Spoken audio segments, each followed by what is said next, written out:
లక్ష్మీదేవి ఎలా ఆవిర్భవించిందో తెలుసా?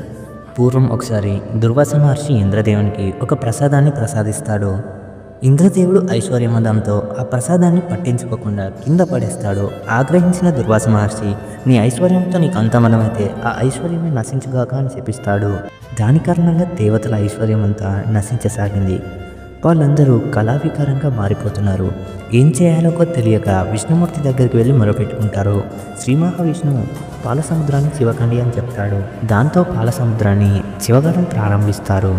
అలా చేసినప్పుడు మొట్టమొదటిగా హాలాహలం, తర్వాత తాల్పవృక్షం, ఐరావతం వంటివి పుడుతూ వస్తాయి. చివరిగా లక్ష్మీదేవి కూడా ఆవిర్భవిస్తుంది. అలా పద్మాసనంపై కూర్చున్న లక్ష్మీదేవి శ్రీ మహావిష్ణువుని వరిస్తుంది. దాని కారణంగా దేవతలకు వాళ్ళ శక్తులన్నీ తిరిగి వాళ్ళకు వస్తాయి. వారికి ఐశ్వర్యం అంతులేంతగా వస్తుంది. ఇలా లక్ష్మీదేవి ఆవిర్భవించింది. అందరూ జై లక్ష్మీదేవి అని కామెంట్ చేయండి.